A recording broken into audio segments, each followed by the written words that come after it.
All right. Good morning, everybody. So that's how, when you hear that sound, is basically the time to kind of come back to the room. And as you can see, we have changed our setup today. We are in this room where I think at the end of the conference, we might have to make some statement about Ukraine or so on.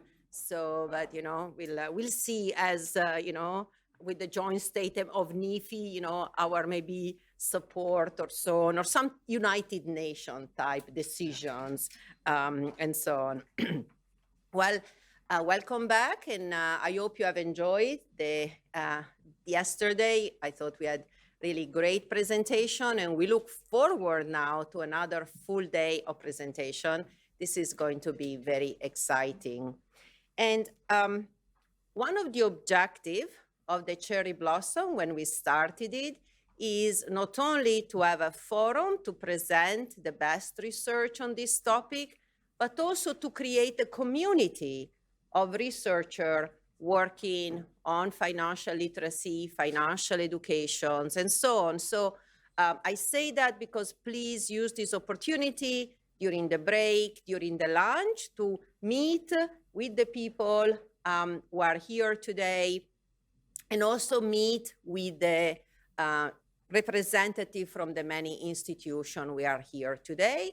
And I have to say, I was very happy that in addition to kind of top-notch researcher, we are also having representative from the CFPB, the SEC, FINRA Investor Education Foundations, and many, the government accountability office and so on. I know you have met several of them. And again, what we'd like to say is this is a research with impact. And hopefully, we are also very happy to continue to disseminate your work. We are building a website where we will post your paper.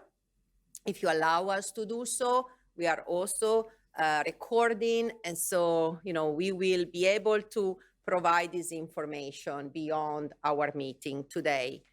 And before we start, I want to mention a couple of things which also show just how much the field of financial literacy has changed over time.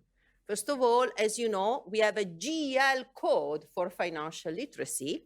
It's G53, and we are very happy about this. And so, when you write your paper, really remember to note the GEL code. In case you have not seen it, and I'm very happy to say, we have also now a journal dedicated to financial literacy. It's the new Journal of Financial Literacy and Wellbeing. It is published by Cambridge University Press. And I'm very happy to be the inaugural senior editor together with Florent Messi, which is from the OECD. And this is a joint project with the OECD as well, because you might be aware that the OECD is one of the institutions which first, as many years ago, back in 2005, have tried to promote financial literacy across countries. So I'm saying that not by chance, because I would like you to submit your paper to the new Journal of Financial Literacy and Wellbeing. We already have a first inaugural issues, which will be coming out soon. The second issues is going to be an international comparison of financial literacy using the big three, because if you remember in the big three, thank you, yesterday somebody was reporting them, there is a question about inflation. So it's actually quite timely, and in the international comparison, we are going to have in particular a focus on inflation. And the third issue, we'll have invited paper from important people like Carly Urban, and I know we have already invited some of the papers, so kind of make sure that you consider this new journal as well, because we want to have it as the best publication for financial literacy, and also I think the place to go to for policymakers around the world for financial literacy. I don't know if you are aware of, but there are now more than 80 countries, 80, which are doing a national strategy for financial literacy. It means, and I can tell you because I receive email every day, that many policymakers are looking for rigorous research that, for example, shows the effect of education. And the question they always ask me is what works and how can we do better and what can we do to help increase the level of financial literacy of people. So this is, the work that we are doing and the work that is being done here is certainly very important. I want to mention a couple of other things. In the past, if you work in financial literacy, I'm sure that was also your experience. It was very hard to publish, right? It's always hard when it is a new field, but one of the reasons we have put the AER out there is not only because we are very proud to have published in the AER, but to tell you that if you work in financial literacy, you can publish in a top journal. You can publish in the Journal of Financial Literacy and Wellbeing, so that it can become a top journal, but you can also publish in the AER, in the JPE, and so on. So, do consider that. And again, we are also very proud, for some of you that were not here yesterday, we issue our 7th wave of the Personal Finance Index. Together with the TIA Institute, we have been collecting data in the US, this is the 7th year, on basically the knowledge, the concept at the basis of personal finance decisions. These are not the big 3. We have 28 questions to measure personal finance knowledge. So it's a very granular measure of financial literacy. And so it's very detailed. And this year is also focused on the effect of inflation. And the findings are quite startling. So we invite each of you to read it and so on. I don't want to take more time because we have a very exciting special session today. And again, I'm very excited to have Carly Urban back to campus with us. She's an undergraduate, and we are very proud to have her as an undergraduate from GW, so much so that her advisor is here today. He did a great job, I think, in this case. So great job in kind of being a mentor to a great scholar. And I'm going to invite now Luisa to introduce her, and looking forward to a great day of presentation and discussion. Welcome.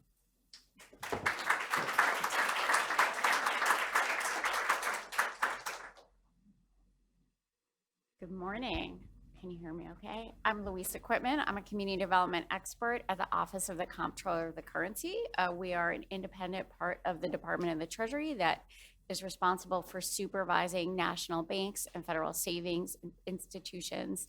That includes about 1,000 US-based financial institutions, which comprise about 65%, 2/3 of the deposits in this country. So, and I'm very pleased to be proceeding and introducing Carly Urban. Her work has been so very important to, I think, to policymakers in our thinking about financial education, about the implications of youth financial education to financial behaviors and financial outcomes. So it's always great to be here with all of you and to be here to speak about Carly as well. So I just wanted to frame up a few thoughts that I have from my seat at the Office of the Comptroller of the Currency. And some of you know, prior to coming to the OCC, I led the policy work on financial education at the Department of the Treasury. So, just a few thoughts that I have. At the OCC, we really believe that financial education is a critical part of the trust in the financial system, in our banking system and our financial institutions generally. And also it's important to the relationship that banks have with their customers to really serve them fairly and serve communities and consumers appropriately. A few thoughts I have as I look across the financial education landscape. I see that during the pandemic and beyond, financial education providers have pivoted to digital financial services delivery, digital financial education delivery, hybrid delivery. I think it's really important for us to think about what that means and to evaluate what the impact of that new forms of delivery might be. I think it's also really important for us to think about, as a field, um, how to provide financial education on the increasingly complex digital financial services landscape. You know, there are so many different financial providers out there, financial products, blurring between retailers and other service providers and financial service providers, blurring with games and gamification and gambling and financial services.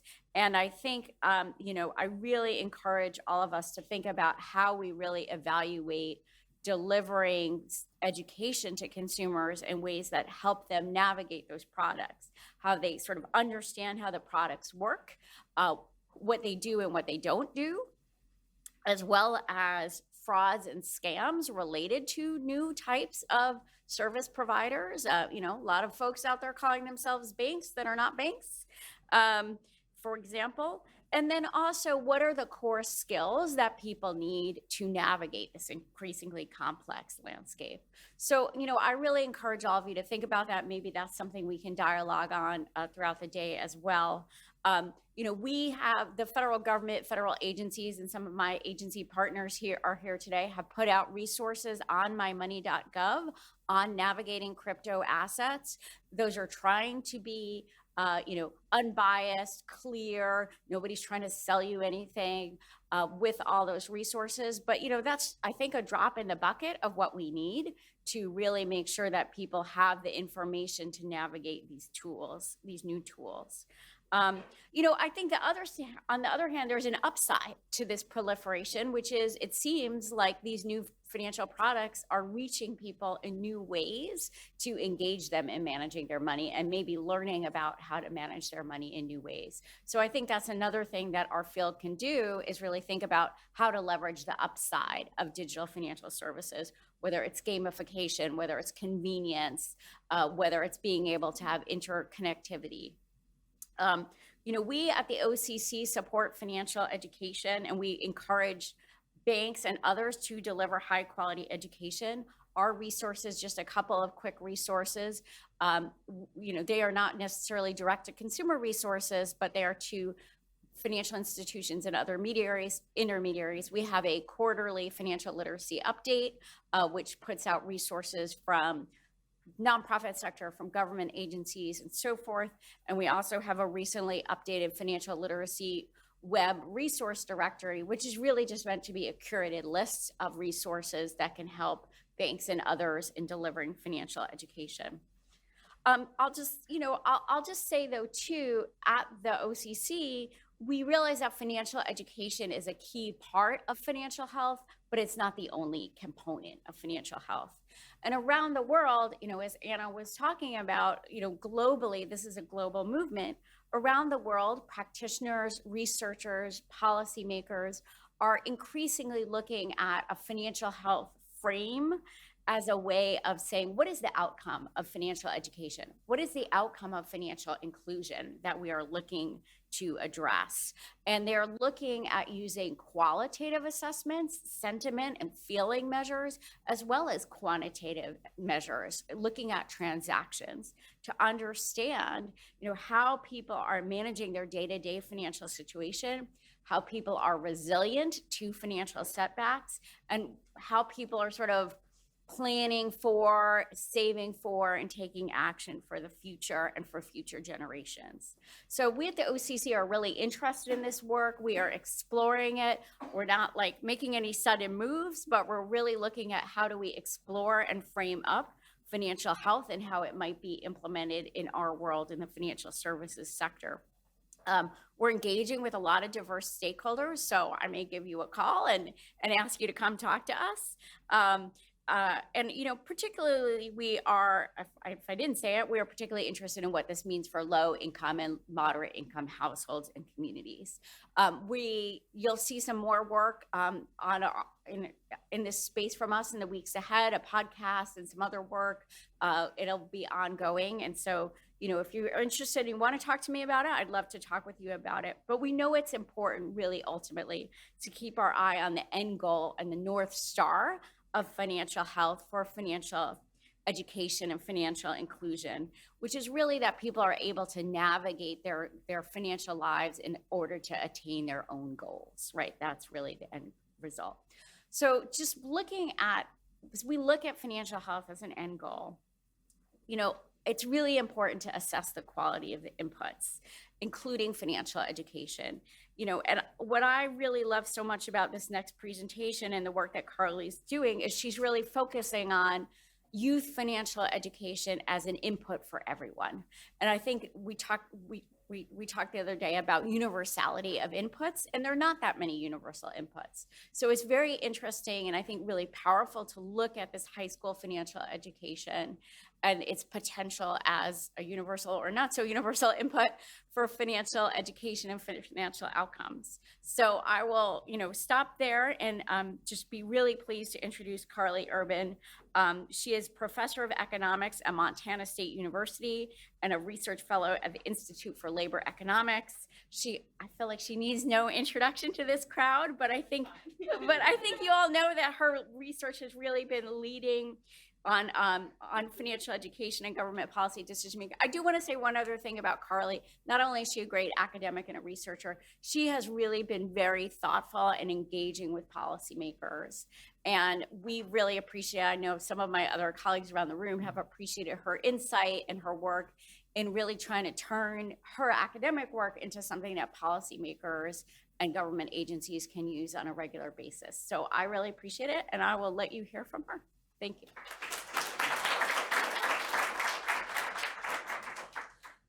Thank you for that super kind introduction. I will encourage everyone else in this room.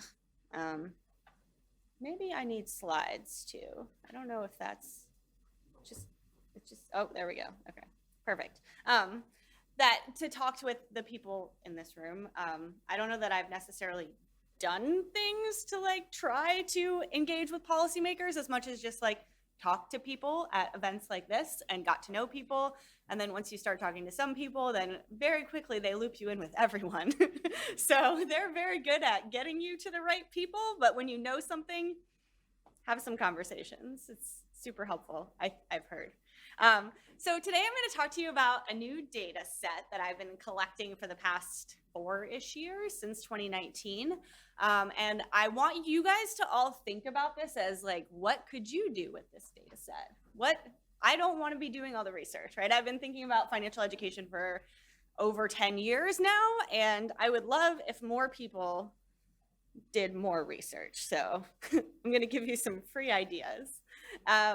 I also, I did my undergrad at GW 20 years ago. So it's been a minute, but it's great to have Tony Yazer here today. And I'm wearing my buff and blue in support of GW. So today, I really want to think about financial education in schools. So we heard a little bit about this from Italy yesterday. And if you look at research using randomized control trials and all these experiments, there's this consistent finding that required financial education improves financial literacy and financial decisions. You probably saw the meta-analysis Anna Maria and I did with Tim Kaiser and Lucas Menkoff a couple years ago here. That's now published. But you might not know about Tim and Lucas's other meta-analysis that only looks at schools. So they look at every quasi-experimental study and every randomized control trial, and they have very similar findings. Schools are a very effective place for having financial literacy. But in all of those randomized experiments in high schools, not a single one is in the US. You guys can probably think about why, but we love our lawyers in the US, and it's really hard to kind of get that into schools and have IRB. And yeah, it's just probably not going to happen. Sometimes it happens in elementary schools, but in high schools, it's really, really hard. And there's not a single randomized, there are quasi-experiments. I'll get to that. In the US, education policy is local. So we heard about Italy yesterday, where looking at my Italian friends, but it sounds like that is federal for the most part for education. In the US, it is very local. So states decide on graduation requirements and standards for K through 12 education. Local school districts can actually do more on top of that. And often, even when there are things at the state level, localities don't always do it. So there's not a huge pot of money for enforcement, or let's say, any pot of money necessarily at the state level for enforcement. So no one's going around school to school making sure that they're doing what they're supposed to be doing. And then if there are no policies, so I'll give Montana as an example, you barely have to take any credits, any specific credits to graduate from Montana high school. I think it's like one math class, one English class, and then you kind of just do whatever you want. And then there's a maximum number of credits. But local changes can happen. In bigger schools, they're really hard. They involve a lot of parental involvement. They have school boards making decisions. So if you want to require something at the local level, there are all these different barriers you're going to face. Okay. So what people have done in the past, myself included, is use some type of local variation in the US as a natural experiment.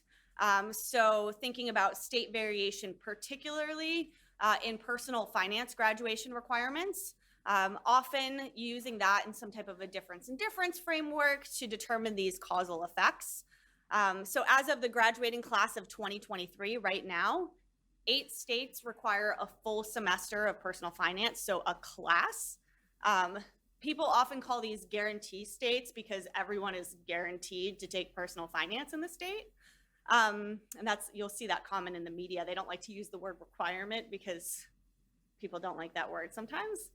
And then another 25 states require that personal finance content is embedded in the curriculum in some way.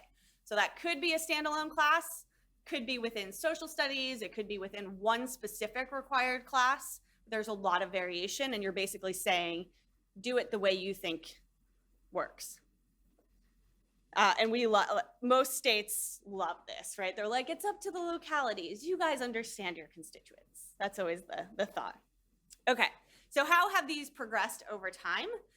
In 2000, there were 0 states that required a standalone personal finance class. And there were more states, I think 4 by 2000, that required personal finance to be embedded. So you may be aware of some earlier papers in the early 2000s that looked at these long run effects of personal finance education. I honestly have no idea what they're coding. Like, there was only one state that had any personal finance in the curriculum in 1976, and that was it. Everything else kind of came on board in the 90s. Maybe there was some other type of initiative. I've never found exactly what that was, but I've also heard other researchers say, like, yeah, when you call states, they're like, yeah, we had that, or like, no, we didn't, or they have these very specific views. So I could easily see researchers contacting every state one at a time and then being like, yeah, we did that, and then going with it. This is based on every graduation requirement. So every time the State Department of Education changes their graduation requirements, they upload the documents. So we went back in time and got that from libraries. In 2023, there are now 8 states that require, again, a standalone course, and there are a lot more that embed. Okay, but lots of expansion over time. Only one state goes backwards, and that's more recent, and then they went forwards again, so not a lot going in the opposite direction. So one complicated thing is that all of the studies, or most of the studies to date, lump the 2 policy levers together when considering those causal effects. Again, policies aren't always enforced, and I wanted to look at what state policies translate to near universal access, and I totally stole that word from Louisa. I was saying that in a much more weird way, and I think universality is kind of the way we should be thinking about it. So thank you for your word suggestions. So if access isn't universal, the big question is who is left behind, right? Is there some type of inequity in access when there's not, when it's not universal? And then even without policies, right, our control groups, schools can really locally implement requirements. So how often does this happen? For whom? Trying to get at those, who are the ever takers? Who are the never takers? Can we back out a treatment untreated? Okay, I'm gonna give you a quick recap of financial education in US high schools. I don't wanna scoop Jeremy. I'm gonna leave him plenty of time to talk about this, and I won't talk about our paper at all. But research using state mandates as natural experiments generally finds that there's a reduction in delinquencies, increases in credit scores, a reduction in payday borrowing, and a shift for student loan borrowers from higher cost to lower cost financing. So they move from holding credit card balances towards grants and scholarships and more public student loans. So it doesn't mean less debt, it just means less high interest, quickly accruing debt. And then there's also an improvement in student loan repayment among students from low-income families, particularly, and first-gen students. And this paper actually won the Rising Scholar Award a few years ago, if I remember correctly. Daniel Mangrum is now at the New York Fed. I think most of these papers have been presented at some point here, so thank you all to your feedback. And then there's also some other papers. So more recently, Melody Harvey and I have found that required financial education in high school doesn't change retirement savings, whether or not you retire, whether or not you have retirement savings, how much you have, any of those types of decisions, which these implications might have a different story for null effects, right? And I'll talk about that a little bit later.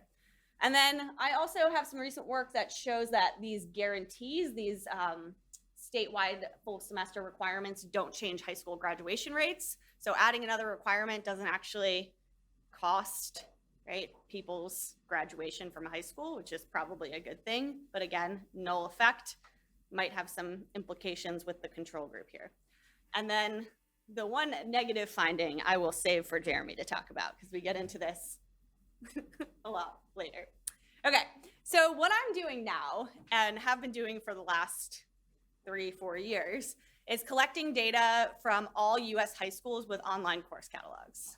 So basically in 2018 to 2019, Next Gen Personal Finance, who is a nonprofit that does a lot of curriculum, makes it available for free, was collecting this data set. And I approached them and was like, no one's gonna use this the way you're collecting it. Just let me do it. Tell me how much it costs you, like who you have do this, and I'm gonna take it over. And he was like, okay. So that was pretty much it. So thanks to Next Gen for supporting this. I've been able to hire about 5 to 10 RAs depending on the year. And we start with NCES, the US Department of Education's long list of every public high school in the US, and full team. Over the course of about 6 to 9 months, they go to every high school's website and look at their course catalogs and some document of graduation requirements. You may be thinking, why don't you just scrape this? We tried that like 1,000 different ways. Every high school website is so different and weird, and there are no clear names that they call anything, and it is a mess. We even tried to just scrape it for an email address for someone to contact. That didn't even, we were just like getting some really weird random email addresses and did not work out. Anyway, so this has been the most cost-effective way to do it, at least, and potentially time-effective. I'm open to suggestions if you have other ideas, but these things are messy. And basically, they're looking at online course catalogs and they're coding up every single class that contains something that has to do with personal finance. So they're looking at the duration, the name of the course, the description, whether or not it's required, or it's an elective, some type of record if they're recording, basically if there is nothing. So if the school has no personal finance content whatsoever in the curriculum. And again, every class. So the data is course by school by year. And then we use that course level data to create a school level measure. So for each school, there's a policy measure that represents the maximum school level policy.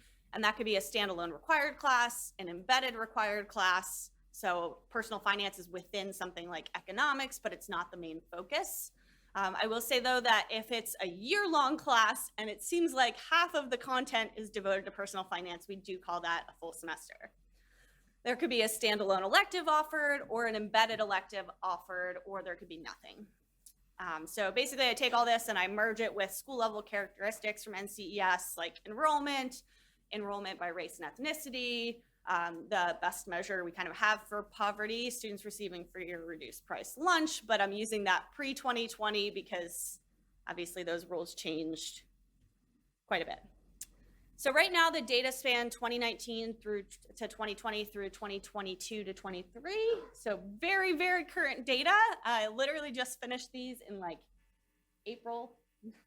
March, let's say. In March and launched it then. The data are all available on my website. I'll give you a link at the end.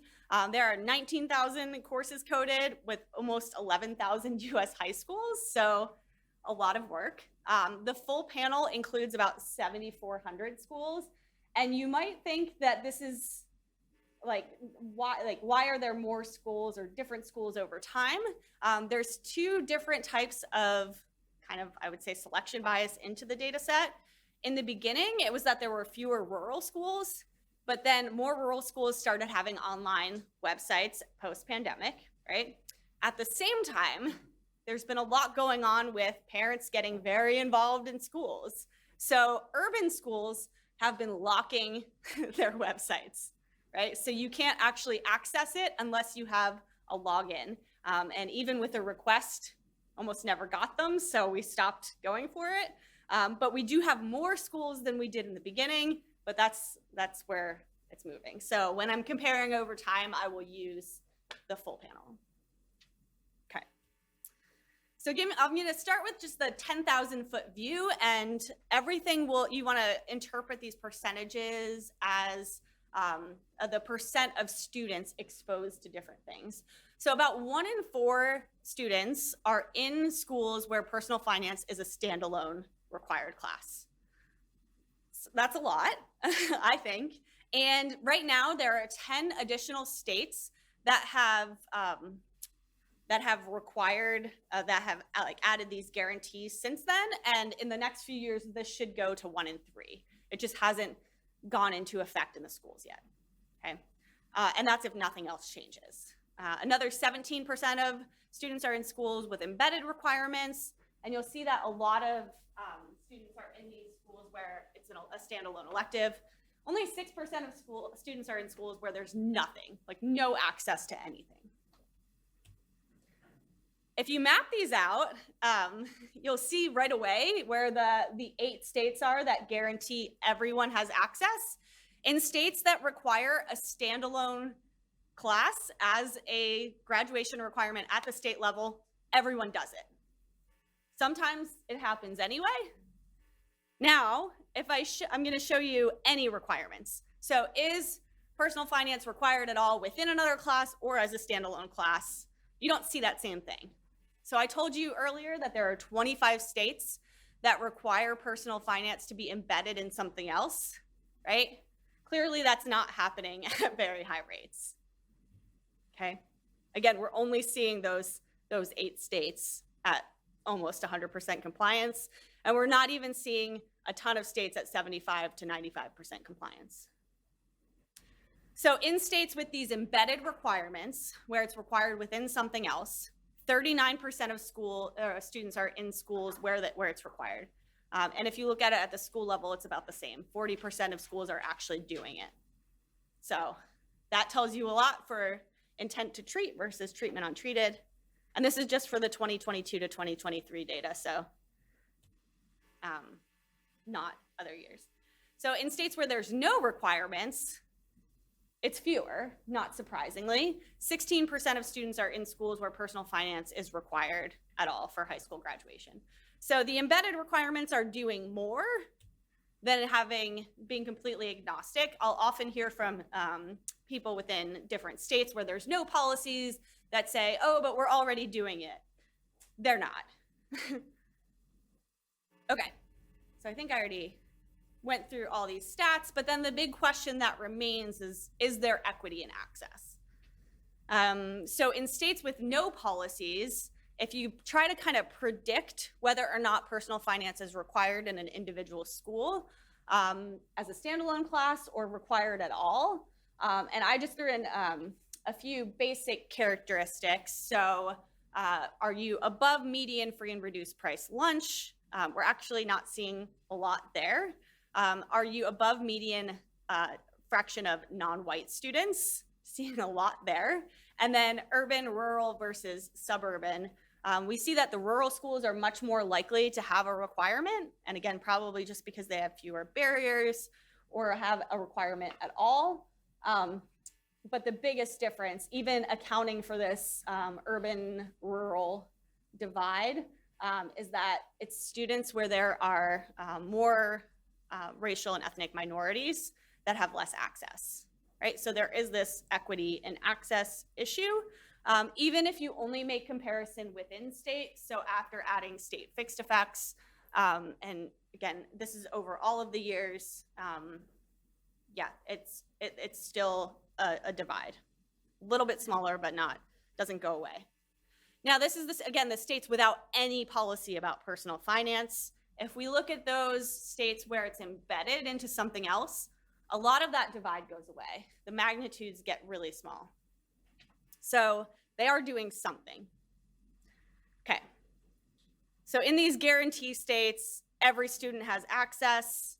In states without policies, there's this equity and access issue. And in states where it's embedded, it goes away a little bit, but not entirely.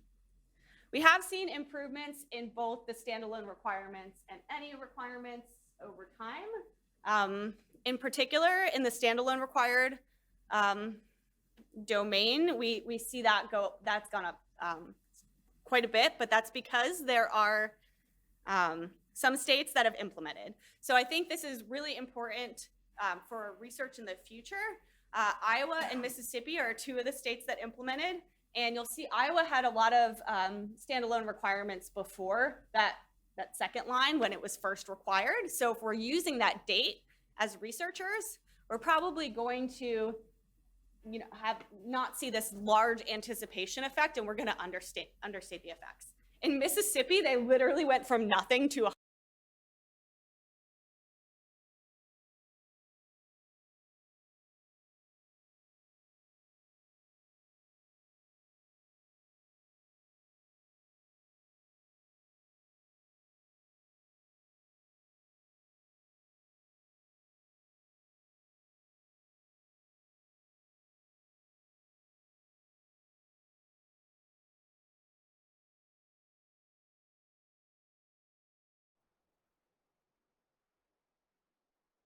What does this tell us? And I'm going to wrap up quickly because I think I'm already over time.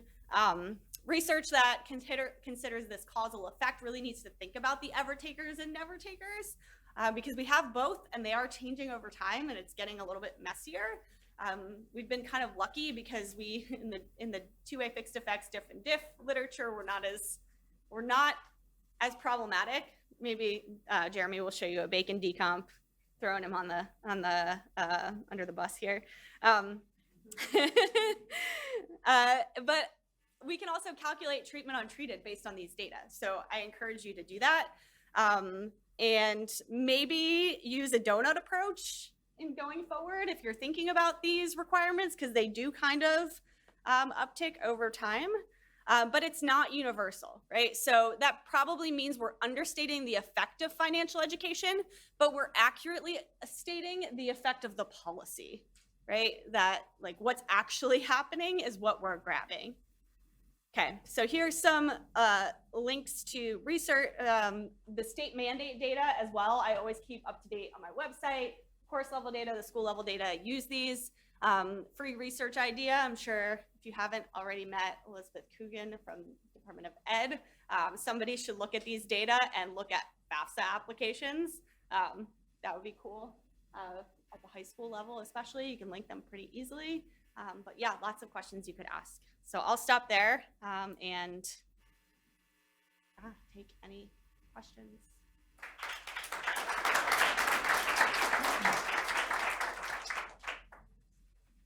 Let me mention just one thing from a practical point of view.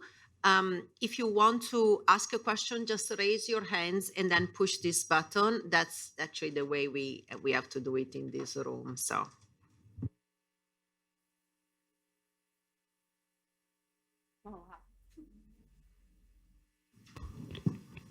Thank you, Carly. Really amazing. For someone like me who doesn't really know anything about the implementation on the state level about this exogenous variation, of the implementation, how plausible is the exogeneity? Oh, it's pretty plausible. Okay. Almost every state has tried at some point to get personal finance education into schools and failed. So when you try to predict which states are going to pass and when, you find nothing. Okay. And if you talk to people in states, it's always really funny. They're like, oh, we tried this 10 years ago and it didn't work. We couldn't get it through the legislative session. So what we did is we went through the Department of Education and we built an administrative rule, and then that got denied the first time, and then like the third time the board had turned over, and then they were really nice and they were into this, and someone had gotten into financial trouble on the board, or like the governor's wife was really excited about this. It was like what I heard in Nebraska. They were like, and she was going to make this happen no matter what, and they got the far left and the far right together to co-sponsor the bill, but they didn't talk to the Department of Education, and then they were really mad, and then that took another year. And yeah, like when you hear the stories, you're like, oh God, this is the most random thing I've ever heard. Yeah, but I mean, a good anecdote is that it passed, the guarantee passed in Michigan the week after it passed in Florida. And if you know anything about US politics, Michigan and Florida look very different, right? Okay. So yeah. I'm buying it. So. Yeah. Yeah. Thanks, Carly. Probably it's a stupid question, a suggestion. Probably you already thought about that. But what about, in order to collect your very interesting collection, to complete your collection, what about contacting the lowest local government offices you have in the US? I don't know, the county offices, the one in charge for monitoring schools or educational policies, and asking them to collaborate in order to, for example, sending a CAWI questionnaire to the schools in order to make them collect the data for you, these kind of things. But I don't know. I understand that the situation is pretty strange. Yeah, no. Complicated. Thanks. Yeah, that's definitely something to think about. So one common thing that happens is every year when I release the data, somebody from a state, a county, somewhere will send me their data, which they have done a similar way, like done a survey, and to see if they match. And the answer is almost always no. Sometimes that could be because the school is just not updating their course catalog, and they're like, oh, we just used the same one as last year but changed the date because we were lazy, and then actually here's our real one or something like that. And occasionally things like that will happen, but usually it's the other direction where when they fill out the survey, they're just like, yeah, this is happening. So I think we want to like separate ourselves as much as possible, but even within one school district, so that's like the lowest level of oversight for a school, really, and where there's like certain schools that are kind of linked together in one grouping. One high school might have it and another won't, and there's not this like cross high school variation. So we always get that that comment like, oh, isn't this just a school district decision? In some school districts, yes, and in other school districts, absolutely not, especially in like giant school districts. Like I'm thinking like LA has a huge unified school district, and some classes are available in some schools and not others. Yeah, it's pretty crazy how local needs. Can I just make a quick comment on that for those of you who aren't familiar with the US system? Schools are really the most local area of policy making in the country. It is like the one thing that is really local, and increasingly so, as Carly alluded to, the politics of it right now, if you haven't been following, are like increasingly local. So, you know, this is, and the data is super complicated, but Yeah, I mean, it could be, some schools are like 20 people. Some schools are like 30,000, right? Like, yeah. So, New York City has 1 million kids Yeah. in their school system. To what extent has research looked at the specific content of these courses, like whether it covers budgeting, debt management, investments, and the specific kind of approach like textbook learning versus experiential learning? And I did want to mention real quick a possible research opportunity. There's at least 2 fintech startups that are deploying experiential learning personal finance through debit cards, small investment accounts, and credit cards for kids and teens. So that could be a really interesting opportunity that I think is worth exploring. But within the public school system, to what extent have researchers looked at different approaches and different content? Yeah, so we have information in here on all the content, so you are more than welcome to look through every course description and tell me. We've done a few like word cloud type things, and I mean, the staples are really learning about like budgeting, credit, so long-term debt, short repayment, different types of debt, credit scores, kind of like things that are going to happen right away. And a lot of these classes are called something like, this is the other thing that makes it hard. Normally you could just go into state administrative data, look at all of the classes people are taking, but these all have different names. So they'll be called something like 21st century life skills, right? And they'll also put in like how to make a resume, how to apply for jobs, how much money are you gonna make in that job? Or, you know, more day-to-day things than that. Yeah, there's some really interesting classes. If you want to know some weird details, talk to me later. But I think the fintech / like experiential learning has been tested more outside of the classroom than I've seen like at scale or in like any kind of larger setting. So like recruiting different populations. We've seen it with Junior Achievement has done like their finance parks, or, you know, we've seen it with the stock market game a little bit. So I don't think we've seen anything like as like a larger scale, this works in a classroom in the high schools. We have seen it in elementary schools be very effective, which is, again, a very different thing that was interestingly testable. But yeah, I think there's a lot of room for that going forward, seeing like what is the most effective. I have approached many different curriculum providers asking if we could do a horse race in some type of RCT, and they all say no. So maybe someone else will have better luck. Yeah. So one of the questions I get asked all the time is, you know, how rigorous are the curriculum kind of to continue on, Jeremy? How trained are the teacher? And, you know, and if you have some sense of what the US has done for that, some countries have devoted an enormous amount of resources, for example, to train the teachers, because this is a relatively new topic and so on. So if you can speak a little bit of the quality of what's happening now that, you know, the more states are adopting it, you know, what are some of the resources? And finally, because also we have you know, junior researcher here, can you say a little bit more about some of the research questions that can be addressed now that you have collected this amazing data? You know, so kind of thank you for doing kind of this data collection. And, you know, I think we might learn also a lot more here, you know, all of these studies that have only said, well, you know, the state implemented financial education, that was not enough information to kind of assess, you know, the impact of financial education. But you know, then those studies were taken very seriously, and, you know, are kind of arguing that financial education doesn't work, right? So maybe if you can tell us more about that would be great. So let me start with teacher training, because I think that was an interesting component when we were thinking about cost yesterday with Italy, and we had that follow-up discussion. In the US, a lot of the teacher training is low cost. So a lot of nonprofits and Federal Reserve banks and councils on economic education, Jumpstart coalitions, they're really kind of these almost grassroots organizations that are training teachers.